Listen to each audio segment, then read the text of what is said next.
For a month now, the official story has been crumbling.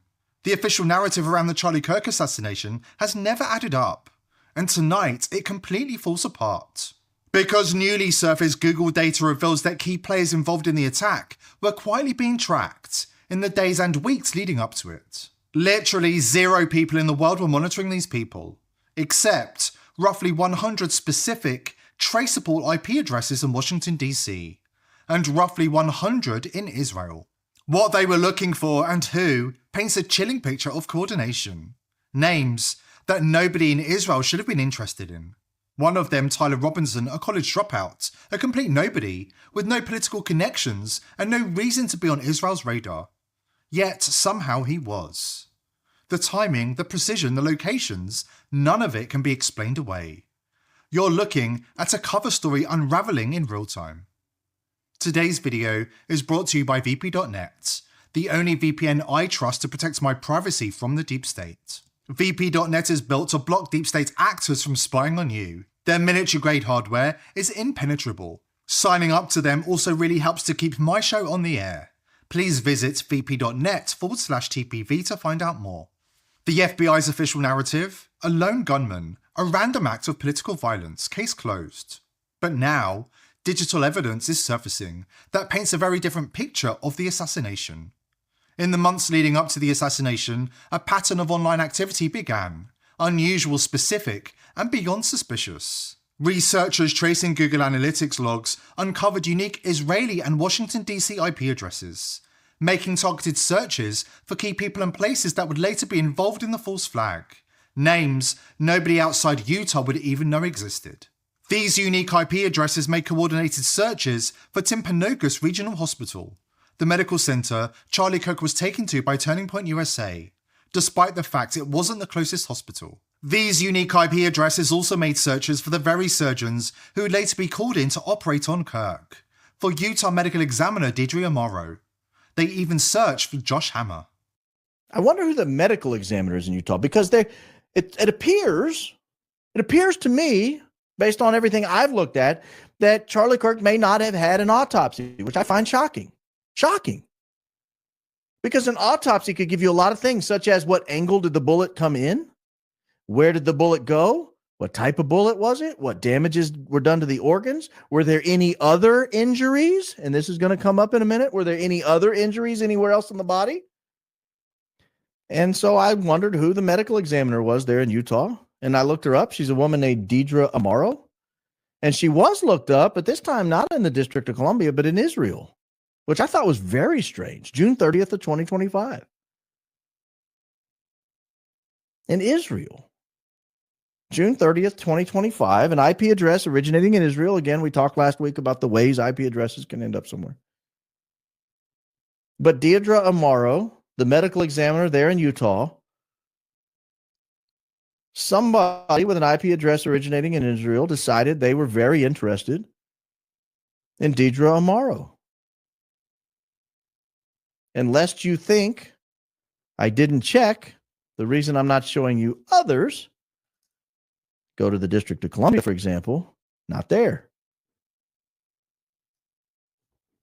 You can even go to Utah and see. Not there. So if it's not in the District of Columbia and it's not in Utah, this is not a very common search, is what I'm pointing out here. Not a very common search at all.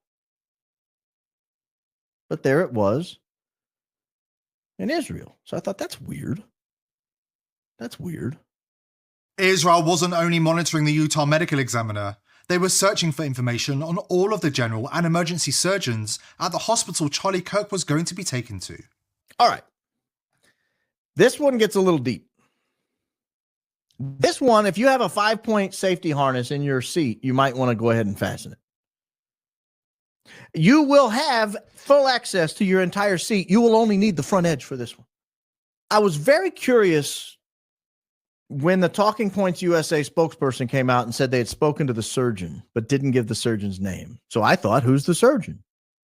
Again, this is the surgeon who looked, according to the Talking Points USA spokesperson, who seems like a nice guy, not knocking him at all. Only doing his job, relaying the message that he was given from the surgeon, just letting the world know about it. fine with it. This is the guy who said, hey, Charlie's made of steel. This bullet would have normally gone through almost anybody, but not Charlie, he's made of steel.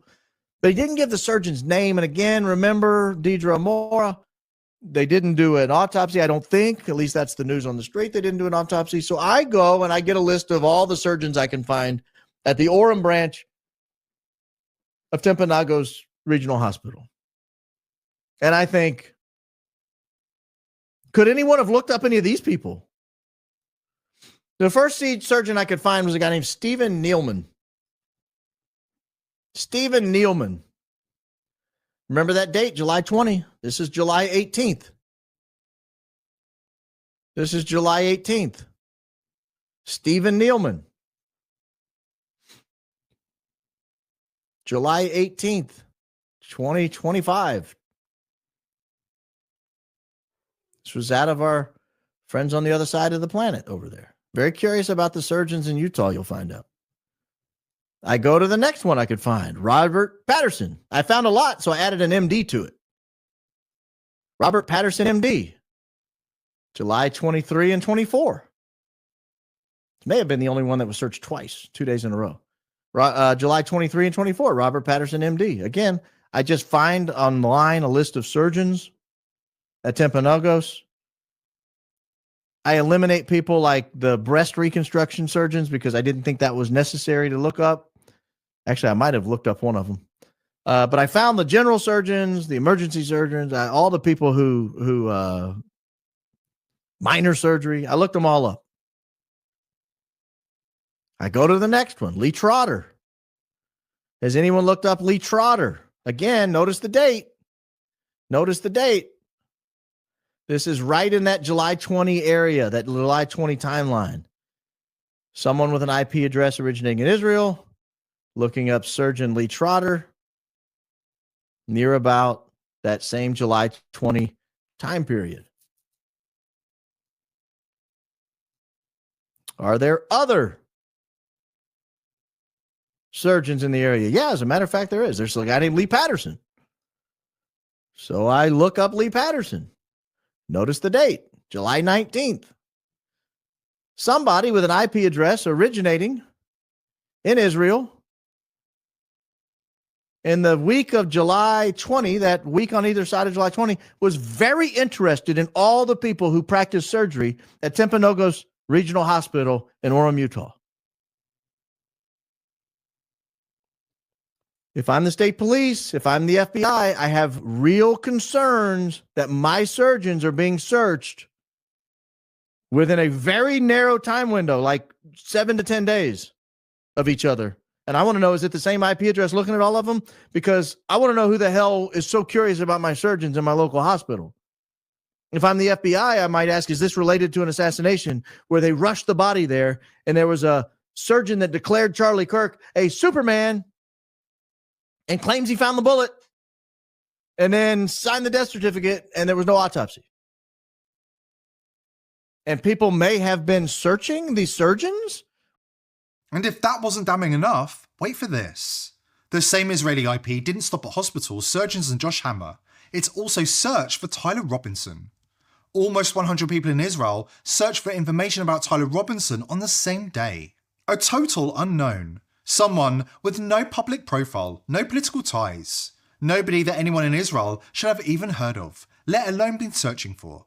So you have to ask yourself, why him and why then? And who exactly was sitting behind those keyboards?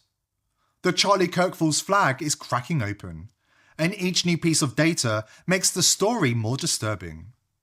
When we come back, you'll hear the detail that proves it was never random.